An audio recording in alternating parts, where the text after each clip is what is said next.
evening, ladies and gentlemen. Boom, we are here. Brass, what up?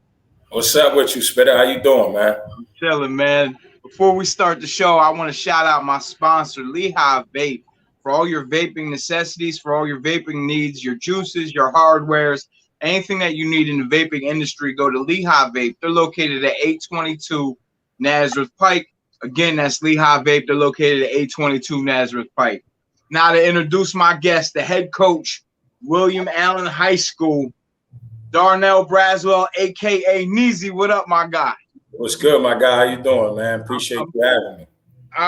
Thank you, sir. I wanted to bring you on two reasons. You're my guy, first and foremost. You're a man of integrity, a stand-up gentleman, a coach that helps the youth.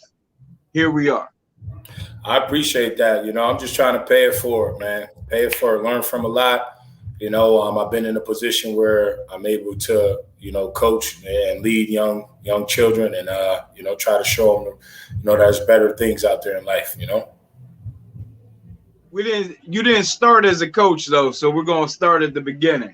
Sounds good. Let's get to it. So you moved from Newark, New Jersey to Allentown at 9 years old. Yes. At what age did you pick up a basketball? When I got the PA, actually. So I moved to Allentown the summer, of 97 when I was 9.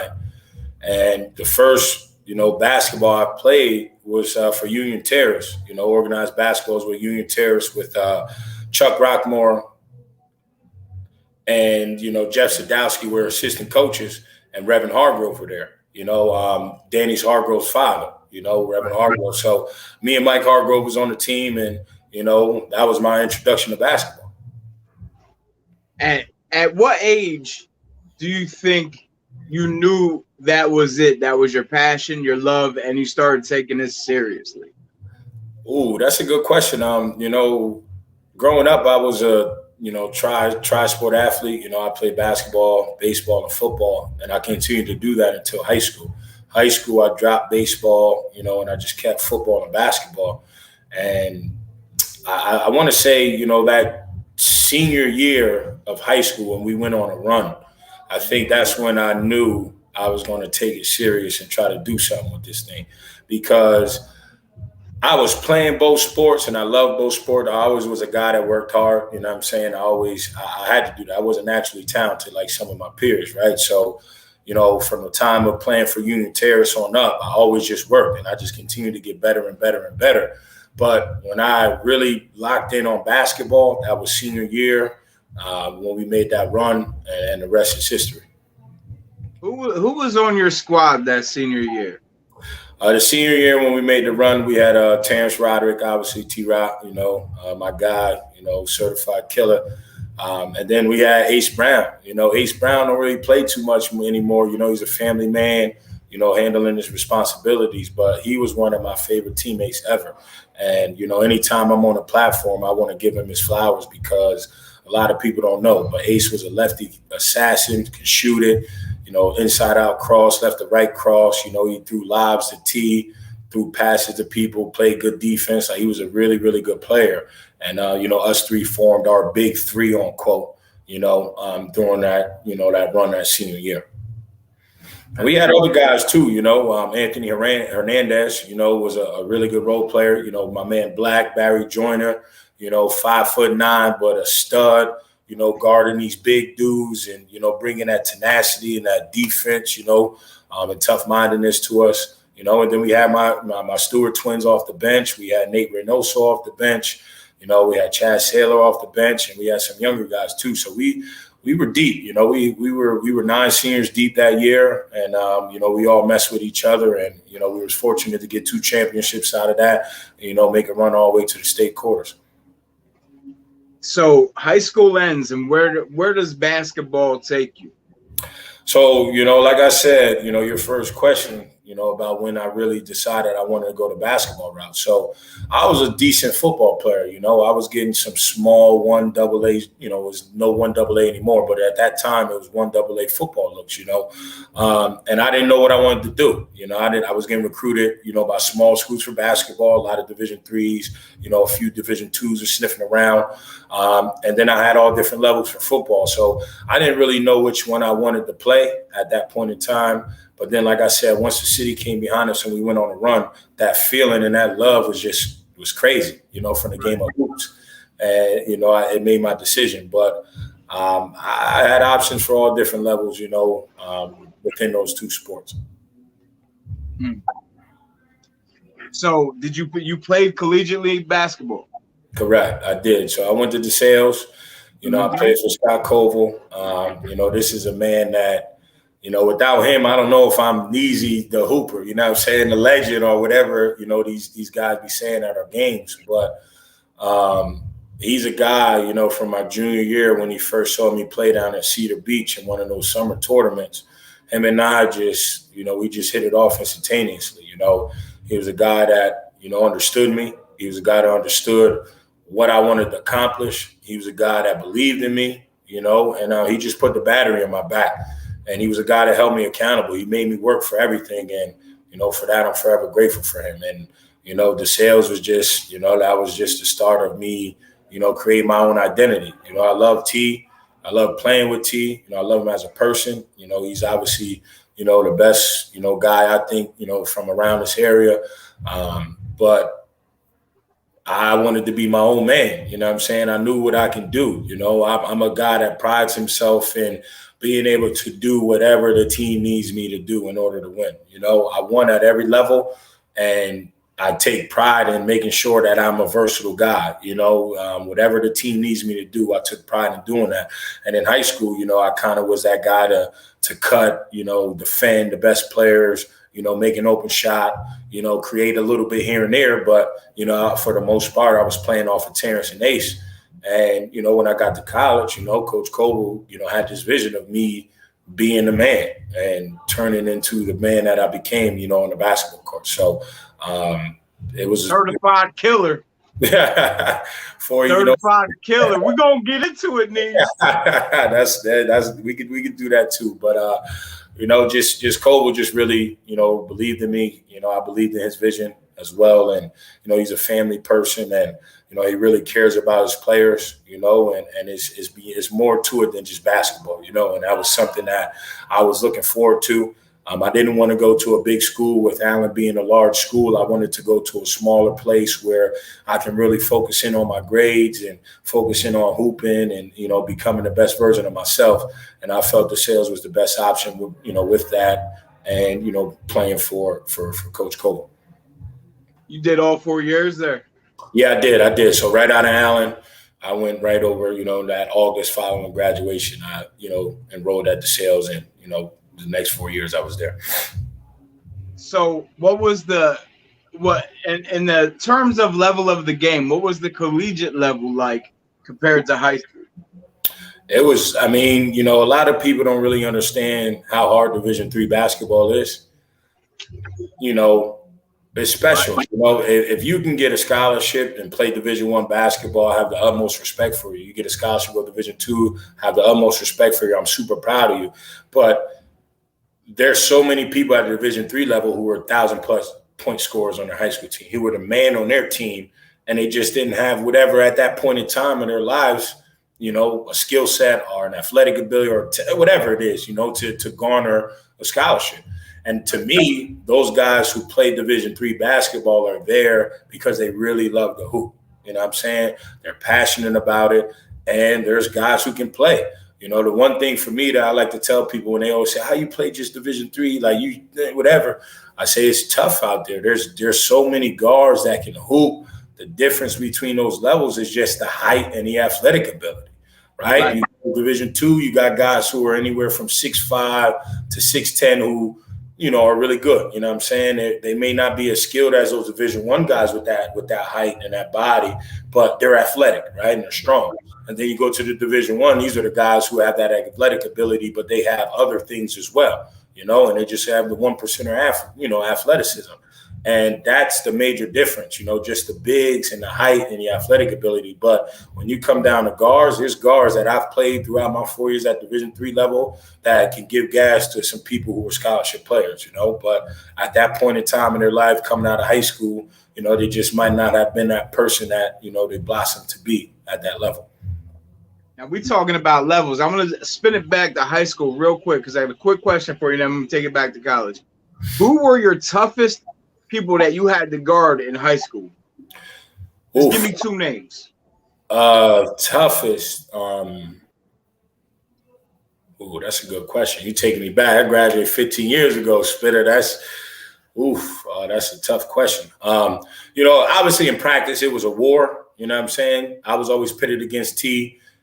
Ace and I, was getting into it as well. So to me, I always felt I was prepared for whoever we played because I was going against them too in practice, But if I had to say the 2 toughest throughout my varsity time, Jason Green from Whitehall, he was a year older than me. That dude was a killer. He was a magician with that basketball, man. They had a team. So Jason Green was one of them.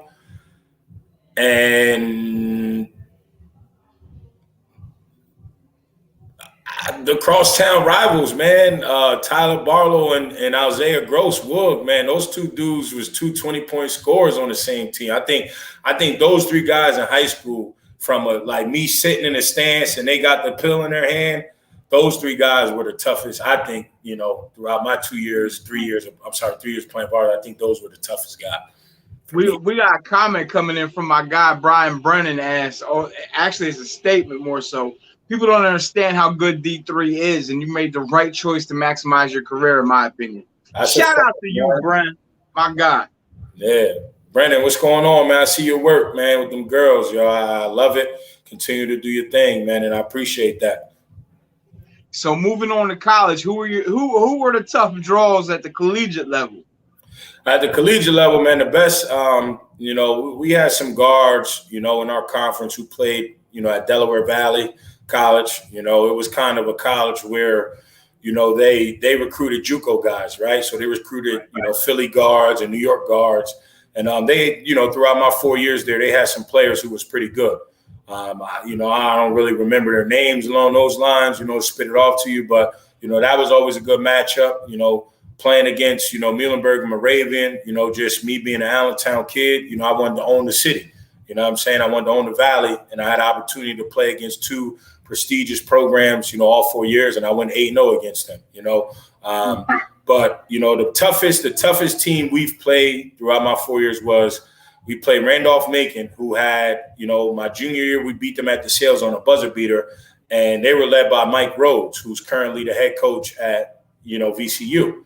Right. He was the head coach at Randolph-Macon, and he had dudes on his team. And, they were really good, and we was able to beat them my junior year.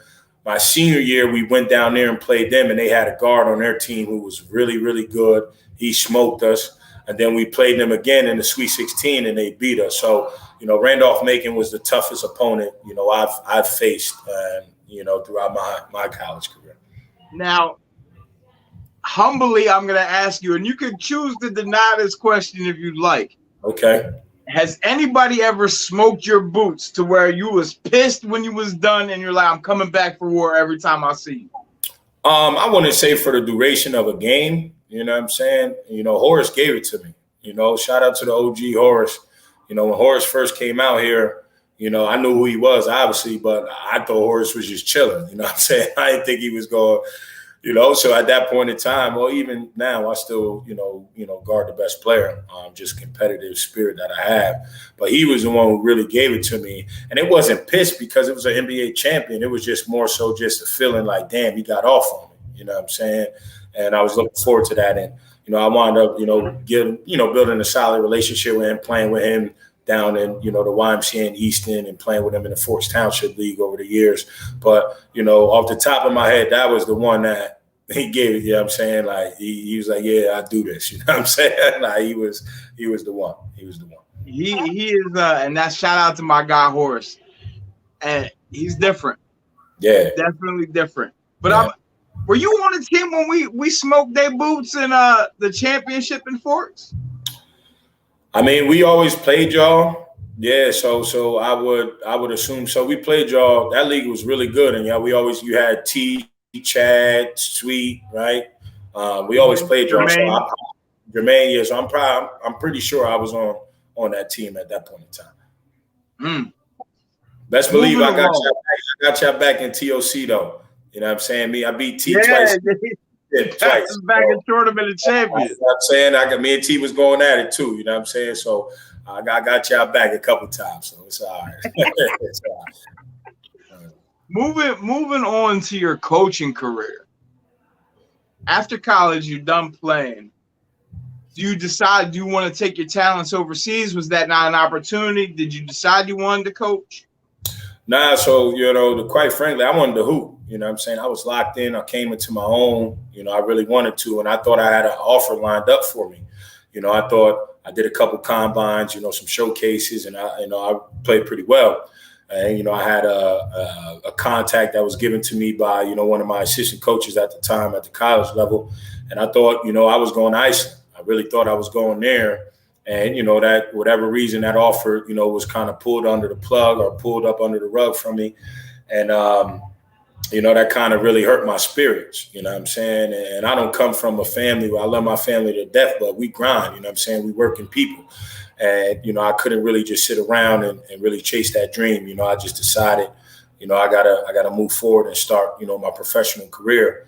And, that's kind of what happened with that. And, this coaching thing just came out of a whim, to be honest with you. I was playing in the South Whitehall League, Dallas Comedies, who played at Roman Catholic High School in Philly, went to DePaul back in the 80s when DePaul was really good.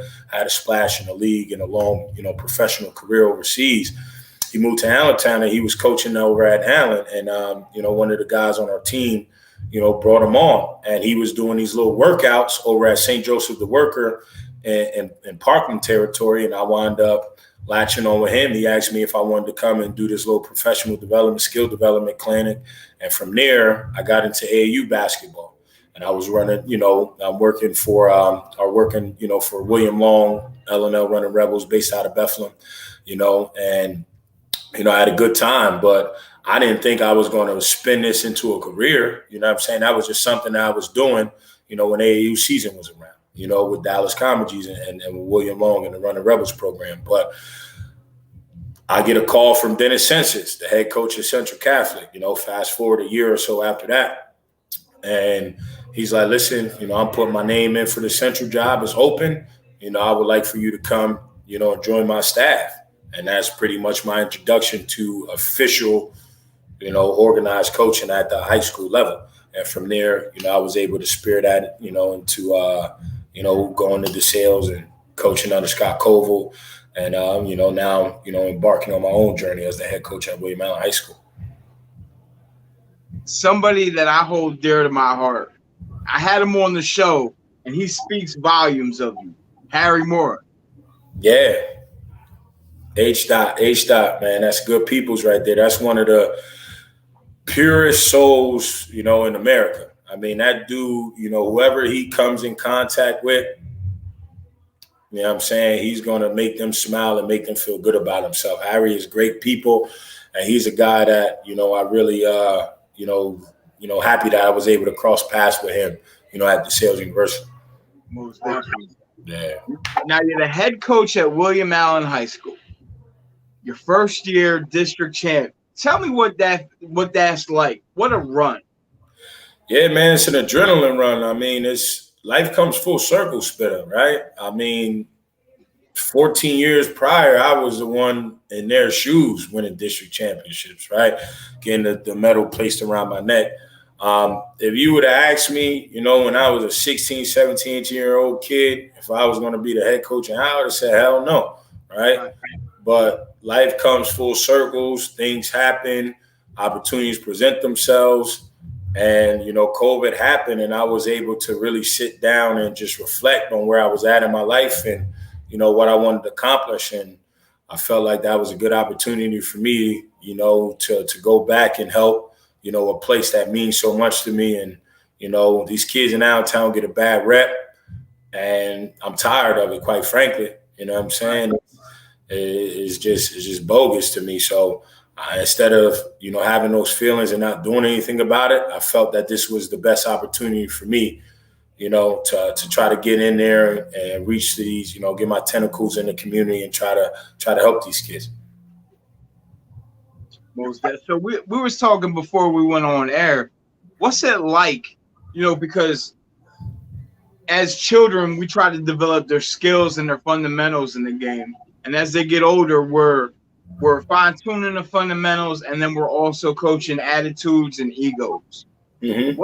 What's that like for you, coaching at that level of the young men that you're dealing with? Yeah, it's tough. It's a balance that you have to find. As I said previously, I think it's the more you can be around them, the more transparent you can be with these kids. I think the better you will be for the both of you, for the kids and for the coaching staff. And it's just something that you got to understand is not going to happen right away. It's going to be a process, right? A lot of these kids are dealing with situations that, kids shouldn't be dealing with, quite frankly. And it's just the way it is. You got one or two ways. You can feel sorry about it, or you can really lock in on something and try to better yourself when you become an adult, right? And that's pretty much what I try to tell them. And, there's tough conversations that need to be had. And, there's going to be moments where they hate me and I'm not liking them. But at the end of the day, if they understand that you genuinely care about them and that you really have their best interests and you want the best for them, I'm saying it's a beautiful thing when it comes full circle. If nobody told you today, I'm proud of you, bro, because I think you're doing a hell of a job. It means a lot. It means a lot. I mean, as I said, somebody has to do it. There's a lot of people that like to talk about things and, coach from the stands and, think that they have the answer for these kids, but they're not in the community. They're not helping these kids. They see these kids at a game they play, and they might say what's up to them for 5 minutes. What is that doing? That's not doing nothing. You know what I'm saying? Like, it's cool that you're showing them love in that capacity, but it's more to it, right? It's more to it. There's 24 hours in a day. Like, you got to make sure that you're in contact with these dudes and that you're helping them the best way they can, man. The things that you experience are things that they may not know about. And to me, I'm just trying to pay it forward. I think the best teacher in life is experience, and I'm 32. Definitely. And, the things that I've been through in my life, I've been through a lot, I'm just hoping that those experiences can help these kids get through some of the things that they're going through. Most definitely. Let me put this light on, though. All right.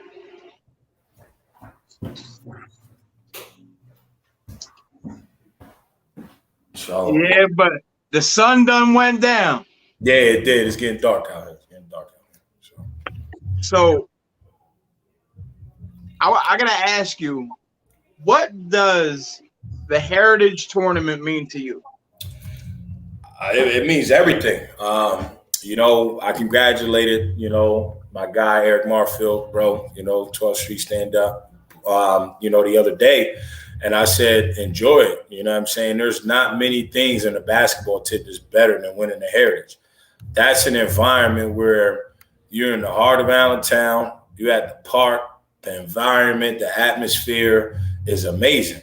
It's amazing. It's unfortunate what happened, a couple of days ago. Normally that's a respected event. But, I'm hoping moving forward, these youngins and these guys who are entering their prime, will have that in their lives. But it means everything to me because you have guys who are out there really trying to win, to put on for their city. And you have the Harrisburgs, Patterson was coming up all the time. And you got some people from Philly, then you have your little different cliques in Allentown playing. So it's just bragging rights, you know what I'm saying? Just bragging rights. And it's something that's a great weekend for the city of Allentown since I was a youngin', since I can remember. So for me, playing in that and winning as many as I have, I don't take that for granted. It's a great feeling. He said, and winning as many as I have. Like humble flex, Neezy. Nah, it's to me, man, I don't play ball to get likes from other people or, be around it and do all that stuff. But, people, I treat people the way I want to get treated. And I've been fortunate enough to have a lot of love in my life, from that. And, I hear things, what I'm saying? And there's people who just, I'm saying, they just hate and they just say things that don't make any sense to me, So whenever whenever you can win and you can do things along those lines, it feels better. And I never understood that. Why hate the next man over something that ain't got nothing to do with you, and slander their name? But I want to say salute to you, because I still, I'm fortunate enough. I go to the Valley League every weekend. Mac and Jason keep they trust me enough to not let anything bad happen in that gym. Yeah. And I'm fortunate enough to watch you put in some work every weekend. Player of the week. I had a couple of those under my belt, man. But it's just there's gonna be a time, all the older guys that were really good in basketball that I have a relationship with, they just tell me, man, play until you can't play anymore. There's gonna be a time where you're not going to be able to. So I'm fortunate enough where I'm still able to play at a high level. And to me, that gives me an avenue to connect with these younger guys, right? Like my youngin' JP Paz, he's doing great things. That's been my guy since he was in high school, right? And I just love his approach. One, I love his family. Shout out to Robert Paz and Michelle Paz, because they do a really good job with him. And JP is a guy, it goes both ways. His parents are helping him, but JP's putting in that work. You know what I'm saying? He's hungry, but he's humble. And I like that. And that gives me an opportunity through the game of basketball where I can build a relationship with him, right? Playing pickup, asking him to play on the teams I'm playing with, and just building that camaraderie and having that relationship, So for me, basketball is a tool that allows me to do that with the younger guys, the younger generation. And that's so dope, because sometimes the ego is a lot. And you see older guys that maybe be amazing and have great talent, but you can't approach them. You can't have a conversation with them. They don't want nothing to do with helping anybody but themselves. Correct. And that's what people get in trouble with, selflessness. Yeah, real fast. My brother's chiming in. Big Al, what's up, my guy? I will see you tomorrow evening. Good evening, Al. Good evening. So, what's next for you? You just want to continue coaching? You just want to continue to develop the youth? Yeah, I don't really know. You know what I'm saying? Life. We're not there yet. Yeah, I don't know. I'm a guy that kind of live in the, I live in the moment. You know what I'm saying? And year one was a success. Year two is gonna be, a much bigger challenge. And we got some things that we have to do in order to sustain this, this machine that's been going on for years. The Allen basketball program. But I don't know what's next. Anything can happen in life. But my goal is to focus in on this group that I got coming back. To try to maximize, whatever is meant to be. Most definitely. Now they said, I read all the articles, I heard all the rumblings. They said that when you took over the position of the head coach at William Allen, you had big shoes to fill following Coach Doug Snyder. And Doug is a legend, and I think he's done an amazing job. He's probably one of the best basketball minds that I've had the pleasure to interact. Yeah, it's no shout or slight. I'm sorry to Coach Snyder, because I'm one of his disciples, right? Like I was a guy that played for him, learned from him. Some of the things that I have adopted as a player and as a coach, came from him, and I'm grateful for that. But at the end of the day, I never looked at it as pressure. It's my job to continue to move forward with this program, to keep this program in the standing that it has been. Fortunate enough to coach at a program that's been around for hundreds of years. I'm fortunate enough to be at a program that's, been really successful in basketball. And to me, I don't look at it as I'm following his footsteps. I'm looking at it as I'm creating my own story and, writing the next chapter of my life. And whatever I learned from him, I'm going to apply that to these kids and to my coaching style. But, I can't look at it as pressure filling, Doug Snyder's shoes and all this other stuff, because, he's retired. And, it's time for me to help these kids the best way. And taking that on and adding that pressure onto my staff and I is just, it's not the right thing to do. It's a good answer, Neezy. It's a good answer. It's a well-trained answer. I know that's how you feel. Yeah, that's how I feel, man. And then, like I said, it's no slight. No, not at all. Like we talk, we're not being braggadocious or anything along those lines. We just being honest. You know what I'm saying? Like it's, I give my flowers to him. I told him he's always welcome to come into the gym. He's a guy that I'm able to bounce ideas off of, and I appreciate and love him for that. But I can't go into it, putting that pressure on my staff and not for that. We can't do that. No. Right. So now it wouldn't be Spittin' with Spitter. Let's be clear. If I ain't ask you some random questions before we get out of here. Say less. You have to build an adult team to take into a league, including yourself. I need 7 other players. Who are you taking? So I gotta have 8. 8. Oof. All right. So I'm gonna just go with my guys that I think are the best. You know what I'm saying? Yeah, absolutely. So me, Terrence Roderick, Darren Hilliard, Jalen Cannon, right? Ray Barbosa, Muhammad Ali Abdul-Rahman, Tyrese Martin, and I will probably go with my youngin, Justin Paz, to be honest with you. I like it. I like that. I like that team. That's a tough team. So I think that's who I would rock with. You know what I'm saying? I think that would be my squad. You had the pleasure of playing in the Rumpf Classic. Yes. What was that like? What was that atmosphere like? It was amazing. Going down to Philly, which is a hot topic. You know what I'm saying? That's the best basketball in the state, in my mind.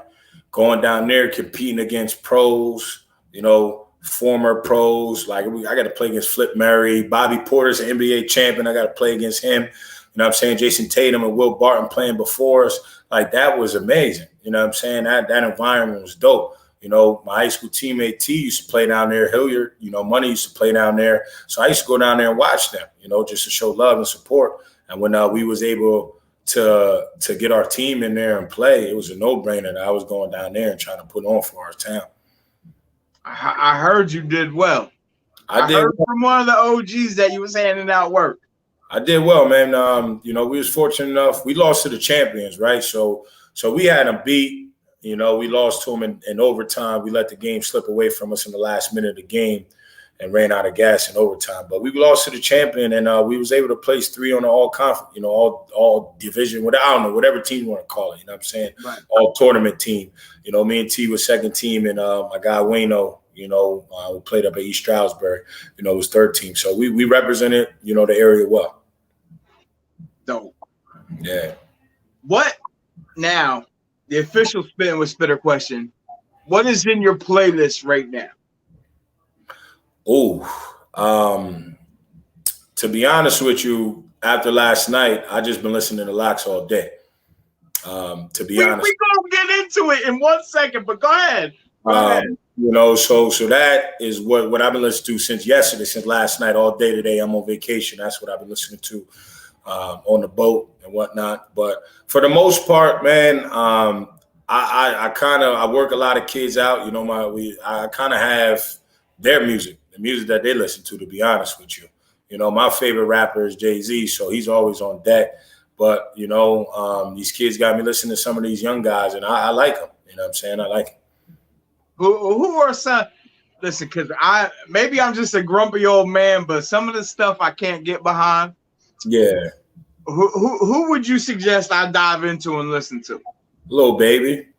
I like Lil the Baby, you know what I'm saying? The Baby is the Baby. All his stuff is going to sound the same, but, I don't mind some of his songs either. I can get, you know what I'm saying? Depends on your mood, but right. I think Lil Baby is one of these younger guys that you should start listening to. I think he's a pretty dope artist. He's one of my favorite, guys out right now.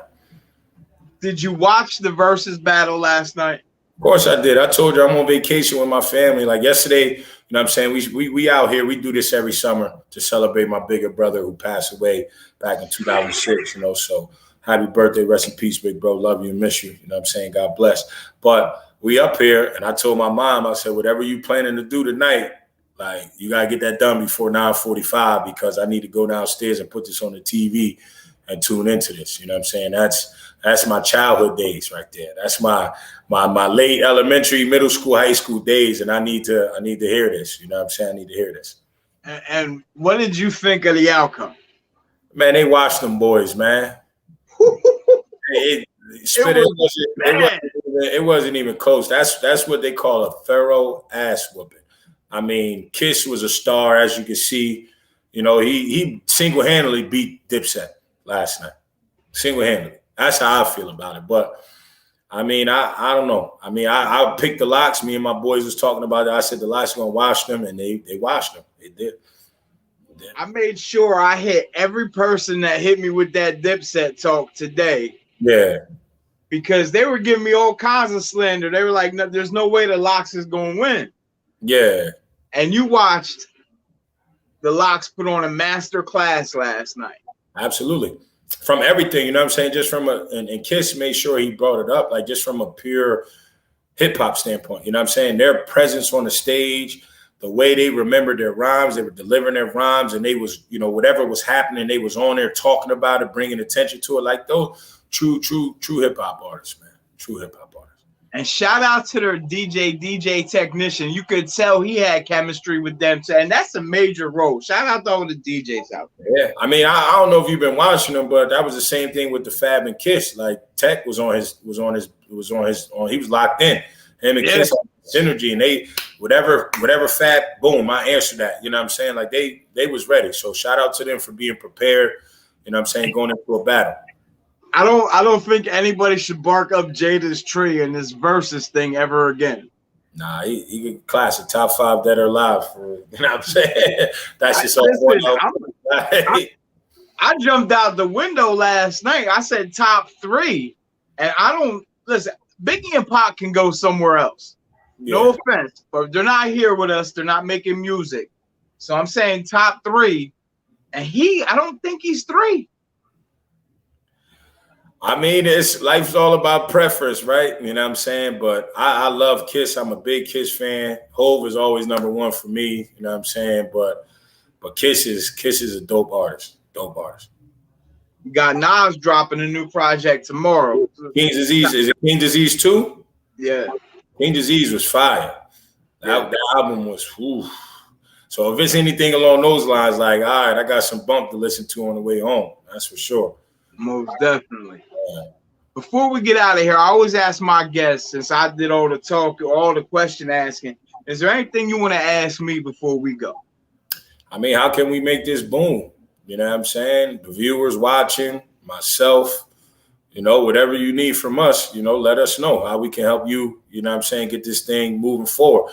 Because to me, you do your homework. You know what I'm saying? We talking, you asking questions. Like, how the hell you know I moved to PA when I was 9? You know what I'm saying? How you know that? Like, you know what I'm saying? So to me, people who put in time for their craft, you know what I'm saying? I'm gonna go on and support that, you know, wholeheartedly. And, you know, whatever you need from me, you know, just let me know. And you know, I'll put my best forward to do that.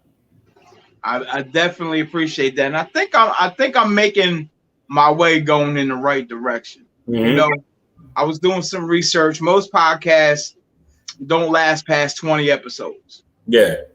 And I think I'm like over 100. Okay. You know, so I'm just keep going and plugging in the right direction, keep putting people on. And at the end of the day, like tomorrow night, right, we have a special podcast. My brother's coming on to interview me about addiction. Mm-hmm. Because I think people need to hear it basically from the horse's mouth, and questions that people are afraid to ask a normal person that suffers from addiction. Those questions, I plan on answering them tomorrow night. Like, my goal is that I just want to keep providing hope to people that are listening, keep giving people their flowers, you know what I mean, while they're here. For sure. And that's what we need, man. You know, you can talk to people, but in order to get to these young kids, this younger generation, they need to see things, right? They need to experience that. And, you know, they need to have a dialogue about it, you know, so they can ask questions, because that's the only way you're really going to be able to reach through to them, right? You know, people might say something and tell them something, but they ain't hearing that. You know what I'm saying? You got to have those conversations. You got to show them, you know, this is what I've been through. This is what I've done. This is, you know, I'm saying this for a reason. And then they look at you completely different. Like, oh, Buddy know what he's talking about. Like, let me tighten up real quick and listen to the whole head. So I feel you. I feel you. And that's all I'm trying to do. You know what I mean? That's all I'm trying to do. Shout out to the little bro Isaiah. I appreciate you back, brother. Most definitely. But listen, we're gonna get out of here. I just want to thank you again for coming in and taking time on your vacation to come holler at me for a brief minute, man. I appreciate you. You already, bro. It's love. Like I said, man, you always treated me with love since I was a youngin', you know, at these games. And, you know, I'm glad to, you know, have a friendship and a bond with you. And, you know, thanks for having me on. Most definitely. And with that, it's another episode of Spittin' with Spitter. You can catch us here tomorrow night at 8 p.m. It's going to be a different show. My brother Big Al Bosi is going to be interviewing me. The name of the show is going to be Asking for an Addict.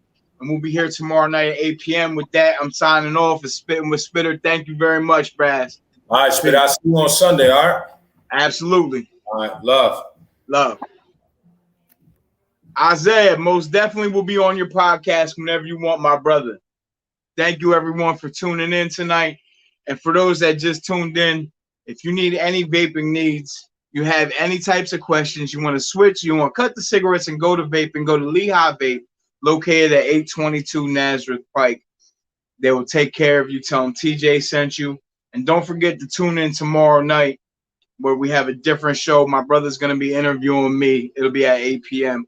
We signing out, man. Have a good night, y'all. Peace.